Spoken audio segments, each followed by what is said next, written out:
कहानी की शुरुआत होती है बिली नाम के एक विजेल से, जो अपने बेस्ट फ्रेंड सोक्रेटिस नाम के एक लायन के साथ मस्ती कर रहा होता है। तभी उसे वहाँ हाइना पोप मिलता है, जिसे वो एक छड़ी की मदद से गोल्फ की तरह खेलने लगता है। तभी वहाँ उसकी वाइफ बोनी आती है और उससे कहती है कि वो पानी लाने के लिए जाने वाला था, पर वो यहाँ टाइम पास करने में लगा हुआ है। वहाँ उस जंगल की क्वीन हाथी उनके पास आती है और कहती है कि इस साल उनकी नदियों में पानी नहीं आया है, जबकि हर साल तो इस समय तक नदियों में पानी आ जाता था। पर पता नहीं इस साल क्या हुआ। यहाँ से सीन शिफ्ट होती है और हम चार्ल्स नाम के एक चिकन को देखते हैं, जिसे कुछ ही देर में उसका शेफ डिनर में बदलने वाला होता है। पर वो किसी तरह से अपने आप को छुड़ाकर वहाँ से भाग जाता है। वो उसके शिप से बाहर कूदकर एक छोटे से बोट में आ जाता है, जहाँ उसे और भी कुछ एनिमल्स उस बोट पे मिलते हैं। उन सारे एनिमल्स को इंसानों की वजह से अपने घर को छोड़कर भागना पड़ा था। वो एक ऐसे जगह की तलाश में जा रहे होते हैं जहाँ अभी तक इंसान ना पहुँचे हों। उनमें से एक बूढ़ा टर्टल होता है जो उन्हें बताता है कि माइग्रेटरी बर्ड से उन्हें पता चला है कि यहाँ से कुछ दूर सेवेना नाम का एक जगह है जहाँ अभी तक इंसानों के कदम नहीं पड़े हैं। चार्ल्स उन सबसे कहता है कि वो उन सबको उस जगह तक ले जाने में उनकी मदद करेगा। इधर सेवेना की क्वीन सबसे कह रही होती है कि उनके पास खाने का स्टॉक्स भी खत्म हो रहा है और पानी के छोटे छोटे तालाब भी लगभग सूख चुके हैं, और अगर ऐसे ही हालात रहे तो उन्हें सरवाइव करना मुश्किल हो जाएगा। चार्ल्स और उसकी टीम भी सेवेना की खोज करते हुए उसके बहुत करीब पहुंच चुके थे। बिली पानी की तलाश में आगे बढ़ रहा था। उसे अपनी फैमिली के लिए पानी लेकर जाना था। वहीं कुछ दूर पे बफेलो और राइनो का ग्रुप आपस में पहले पानी पीने के लिए लड़ रहे होते हैं। उनकी तरफ ध्यान ना देते हुए बिली सीधा वहां के तालाब से अपने बोतल में पानी भरने लगता है। जब उस पर राइनो और बफेलो की नज़र पड़ती है तो वो गुस्से से उसे घूरते हैं। इधर बिली का बेटा जूनियर अपने दोस्तों के सामने अपने डैड की बहुत तारीफ कर रहा था। तभी वो सब देखते हैं कि बिली पानी को लेकर भागता हुआ आ रहा है और उसके पीछे बफेलो का एक ग्रुप पड़ा हुआ है। जूनियर खुश हो जाता है कि उसके डैड इतने मुसीबतों का सामना करते हुए भी उसके लिए पानी लेकर आ रहे हैं, पर उन बफेलो की वजह से बिली का सारा पानी बह जाता है। जूनियर के दोस्त उसका मजाक उड़ाने लगते हैं। वो बहुत उदास हो जाता है। उसे मनाने के लिए बिली उसके पास जाता है, पर वो बहुत गुस्से में होता है और वो बिली से कह देता है कि आज से वो उसका डैड नहीं है। बिली दुखी होकर वहाँ से चला जाता है। बोनी जूनियर से कहती है कि उसे अपने डैड से ऐसी बातें नहीं करनी चाहिए थी, पर वो कहता है कि उसे किसी से बात नहीं करनी, उसे अकेला छोड़ दे। बिली अपने दोस्त सोक्राटिस के पास जाता है और कहता है कि उसे उसके साथ पानी की तलाश में जाना होगा, क्योंकि उसकी फैमिली को पानी की जरूरत है और उसे अपने बेटे जूनियर को भी दिखाना है कि वो एक लूजर नहीं है। सोक्राटिस उससे कहता है कि वो कहीं नहीं जाने वाला है, क्योंकि वो यहाँ बहुत खुश है।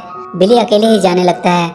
सोक्राटिस उससे बताता है कि जब तुम रिवर बेड को फॉलो करते हुए आगे बढ़ोगे तब तुम्हें वैली ऑफ डेथ को पार करना होगा। ये सुनकर बिली बहुत डर जाता है। वो उससे पूछता है कि ये वैली ऑफ डेथ क्या है। सोक्रेटिस उससे कहता है कि बहुत साल पहले वो उस वैली में गया था। वहाँ बहुत ही खतरनाक जानवर रहता है जो वहाँ आने वाले को जिंदा नहीं छोड़ता। वो कहता है कि उसे अपनी जान की परवाह है, इसलिए वो उसके साथ नहीं आ सकता। कुछ देर बाद सोक्रेटिस देखता है कि बिली अकेला ही चला गया है। बिली अपनी तलाश में आगे बढ़ने लगता है और कुछ देर बाद वो वैली के गेट के पास पहुँच जाता है। वहाँ उसे कुछ वल्चर्स मिलते हैं जो वैली में जाने से पहले उसे वार्न करते हैं, पर फिर भी बिली हिम्मत करके वैली के अंदर चला जाता है। वो जगह उसे बहुत ही डरावना लग रहा होता है। तभी कुछ देर बाद उसे कुछ डरावनी आवाज़ सुनाई देती है। वो पीछे देखता है तो खुश हो जाता है, क्योंकि सोक्रेटिस था वहाँ पे। उसका डर भी अब बहुत कम हो जाता है। वो लोग जल्दी से भागकर उस वैली को पार करने लगते हैं, पर कुछ देर बाद ही बिली को वहाँ एक बड़ा सा काला तेंदुआ दिखाई देता है जो उसकी तरफ बढ़ रहा होता है। पर अचानक से वो देखता है कि तेंदुआ डर से भागने लगा है। वो कुछ समझ नहीं पाता है। तभी वो अपने पीछे देखता है, वहाँ बड़ा सा एक पोलर बियर था जिसकी डर की वजह से वो तेंदुआ भागा था। सोक्रेटिस भी वहाँ आ जाता है। वो लोग वहाँ चार्ल्स से और उसकी बाकी टीम से मिलते हैं। रात को वो सब वहीं आराम करते हैं। वहाँ सोक्रेटिस बिली को बताता है कि कई साल पहले वो अपने भाई के साथ इस वैली में आया था, पर अचानक से किसी ने उसके भाई को मार दिया। उसने उस दिन वहाँ एक अलग क्रिएचर को देखा जिसे इंसान कहते हैं। सुबह चार्ल्स सबको उठाता है। वो बियर उनसे कहता है कि अब वो और कहीं नहीं जा सकता, क्योंकि वो बहुत ज़्यादा थक चुका है। चार्ल्स अपने दो एनिमल टॉबी और स्माइली को बिली के साथ पानी ढूंढने के लिए भेजता है, और वो उन दोनों टर्टल के साथ बियर के साथ ही रहेगा। वो चारों वहाँ से आगे बढ़ जाते हैं और बहुत जल्द वो उस वैली के अंत तक पहुँच जाते हैं।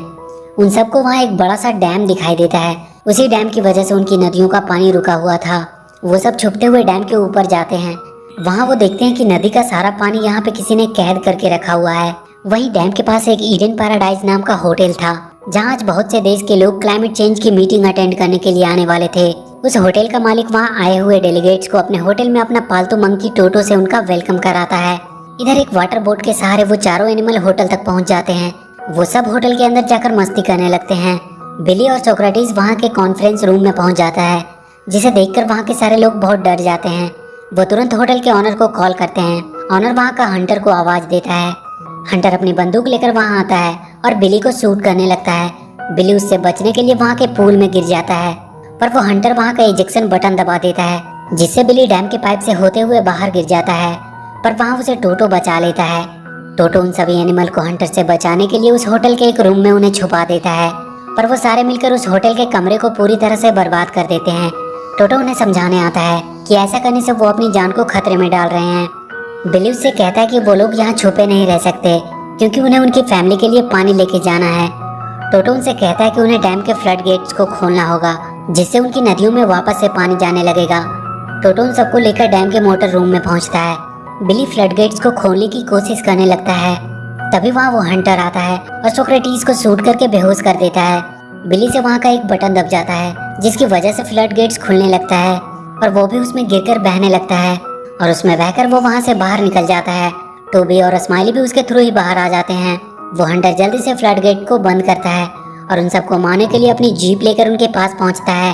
वो सब भागने लगते हैं। वो अपनी जीप से उनका पीछा कर रहा होता है, पर चार्ल्स उन दोनों टर्टल की मदद से उसकी जीप को पलट देता है। सोक्रेटिस को उन लोगों ने एक पिंजरे में कैद करके रखा हुआ था। वो उसे लास वेगास के किसी जू को बेचने वाले थे। चार्ल्स वहाँ के बाकी सभी एनिमल से कहता है कि उसे सेवेना के सभी एनिमल से जाकर बात करनी चाहिए और उन सबको यहाँ बुलाकर इस डैम को तोड़ देना चाहिए। वो सब वापस से सेवेना जाते हैं और सारे एनिमल्स को इकट्ठा करके बताते हैं कि कैसे इंसानों ने उसके जंगल में आने वाले पानी को डैम में कैद करके रखा हुआ है, और अगर अभी उन्होंने कुछ नहीं किया तो वो लोग बहुत जल्द खत्म हो जाएंगे। और अगले दिन हम बहुत से जानवरों के झुंड को डैम की तरफ बढ़ते हुए देखते हैं, पर उनके साथ बफेलो और राइनो का ग्रुप नहीं था, क्योंकि वो उनका साथ देने से मना कर देते हैं। वो सारे एनिमल डैम के करीब पहुंच चुके थे। तभी वो हंटर एक प्लेन में बैठकर वहां आता है। वो उन पर एक मिसाइल दागने वाला होता है, पर तभी वो देखता है कि उसके पीछे टोटो है। वो उसे मारने लगता है और गलती से बटन दबने की वजह से वो मिसाइल वहाँ के डैम के पाइप के अंदर चली जाती है, पर वो फटती नहीं है। टोटो किसी तरह उस प्लेन को लैंड करवाता है। उस होटल के मालिक का बेटा माया सोक्रेटिस को उसके पिंजरे से आज़ाद कर देता है, और इधर चार्ल्स अपने एनिमल्स को डैम पे अटैक करने को कहता है। सब अपनी पूरी ताकत के साथ डैम को तोड़ने की कोशिश करने लगते हैं। तभी वो देखते हैं कि बफेलो और राइनो की टीम उनकी मदद के लिए आई है। वो सारे उस डैम को तोड़ने लगते हैं। डैम अब थोड़ा सा हिलने लगा था, पर इतना काफ़ी नहीं था। तभी बिली को वहाँ एक हाइना पोप दिखाई देता है। वो तुरंत एक लकड़ी के डंडे से उसे गोल्फ की तरह ही शॉट मारता है, और वो सीधा जाकर के डैम के होल में उस मिसाइल को लगती है और वो फट जाती है। डैम अब टूटने लगता है। उसमें से पानी की फुहारें आने लगती है और फाइनली पूरा डैम टूट जाता है। सारे जानवर उसमें बहकर जंगल की तरफ जाने लगते हैं। सोक्रेटिस भी बिली के पास आ चुका था, और उस दिन के बाद सेवेना में कभी पानी की कमी नहीं हुई। सारे जानवर वहाँ खुशी खुशी रहने लगे। माया और उसके डैड भी ये देखकर खुश थे। और इसी के साथ ये मूवी यहीं खत्म हो जाती है। तो वीडियो अगर अच्छी लगी हो तो please do like and share the video, and please subscribe to my channel and press that bell icon.